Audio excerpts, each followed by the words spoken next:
Happy Navratri. आप सब पर माता की कृपा बनी रहे। आइए आज दुर्गा सप्तशती का सार जानते हैं। दुर्गा सप्तशती को लोग कहानी की तरह पढ़ते हैं, पर दुर्गा सप्तशती एक बहुत इम्पॉर्टेंट लेसन देता है हमें, जो सीख कर एक मनुष्य भी नवदुर्गा की तरह पावरफुल हो सकता है। एक मनुष्य के अंदर जो गॉडेस एनर्जी है वो उसको एक्टिवेट कर सकता है। दुर्गा सप्तशती में छः असुर होते हैं, और 6 असुर जो होते हैं वो कुछ न कुछ हमारे लाइफ में रिप्रेजेंट करते हैं। अब दुर्गा सप्तशती को राजा सूरत और समाधि को ये कहानी एक ऋषि सुना रहे थे, और वो ऋषि जो होते हैं वो पूरा दुर्गा सप्तशती का पाठ बताते हैं। फिर जा कर के अंत में जब राजा सूरत और समाधि को ये ज्ञान हो जाता है तो वो तपस्या करते हैं, और तपस्या करने के बाद माँ उन्हें आशीर्वाद देती है। आइए एक एक करके जानते हैं। सबसे पहला असुर मधु और कैटव। मधु का अर्थ होता है हनी, स्वीट, और कैटव का अर्थ होता है बिटर। मतलब कि अगर कोई इंसान अपने स्पिरिचुअल लाइफ में ये स्वीट और बिटरनेस, ये दो डुअलिटी के अगर ऊपर उठता है, मतलब कि टेस्ट और साउंड से अगर ऊपर उठ जाता है, तो वो स्पिरिचुअलिटी के पाथ पे पहला स्टेज जो होता है उसको पूरा कर लेता है। दूसरा असुर आता है महिषासुर। महिषासुर जो था वो अपना आकार जो था, वो शेप जो था वो बार बार बदलता था, और फिर जाकर के देवी से युद्ध करता था। और महिषासुर का वध जो थी माता कात्यायनी के रूप में माँ ने उनका वध किया था। आइए जानते हैं कि कैसे हमारे अंदर भी वो महिषासुर है जिसका वध करना बहुत ही ज़रूरी होता है। महिषासुर जो है वो रिप्रेजेंट करता है लस्ट को, लालच को, ईगो, एंगर, ये सारे जो तामसिक गुण होते हैं महिषासुर उसको रिप्रेजेंट करता है। इसीलिए एक मनुष्य को एक इतनी ऊर्जा चाहिए होती है कि वो अपने भीतर के महिषासुर का वध कर सके।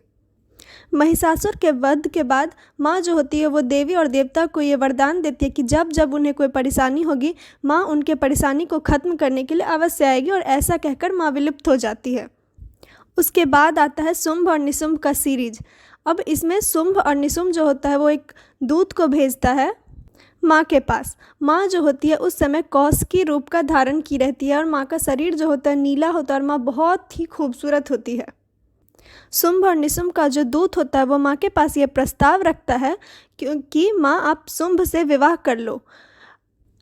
और वो दूत शुंभ को जाकर कहता है कि हे शुंभ, आप तो त्रिलोकपति हैं, आप स्त्री को वो रत्न बताता है कि इतनी सुंदर रत्न आप कैसे छोड़ सकते हैं, आप वो देवी को अपना लीजिए। अब शुंभ जो होता है उन्हें अपनाने के लिए सबसे पहला असुर को धूम्रलोचन को भेजता है। ऐसा इसीलिए क्योंकि माता ये प्रण ली होती है कि जो भी उन्हें युद्ध में हरा देगा माँ उन्हें ही हार पहनाएगी। ये माँ का प्रण होता है। माँ का ये प्रण जानकर शुंभ और निशुंभ बहुत हंसता है, और वो कहता है कि एक स्त्री मुझसे युद्ध करेगी, और वो इस तरह से स्त्री का अपमान करता है। और इसीलिए वो धूम्र और लोचन को माँ के पास भेजता है कि जाओ और उस स्त्री को पकड़ कर लेकर आओ। जब धूम्र और लोचन माँ के पास आते हैं तो माँ केवल धूम्र को हुम शब्द से ही उसका विनाश कर देती है, और इस तरह से धूम्रलोचन का वध होता है। अब आइए जानते हैं धूम्रलोचन का हमारे स्पिरिचुअल लाइफ में क्या रिप्रेजेंट करता है। धूम्र का अर्थ होता है स्मोक, मतलब कि धुआं, और लोचन का अर्थ होता है साइट।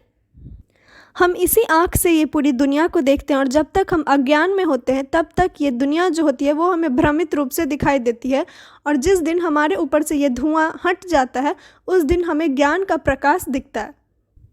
धूम्रलोचन को मारा जाता हुआ देखकर शुंभ और निशुंभ जो होते हैं वो अब चंड और मुंड को भेजते हैं कि जाओ और जाकर उस स्त्री के केस पकड़कर लेकर आओ।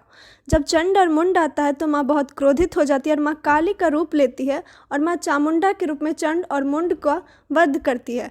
क्योंकि चंड और मुंड जो था वो एक स्त्री को अबला समझता था, और माँ ये बताना चाहती थी कि स्त्री अबला नहीं होती, स्त्री सबला होती है, और इसीलिए माँ उनका वध करती है और चामुंडा के नाम में विख्यात होती है।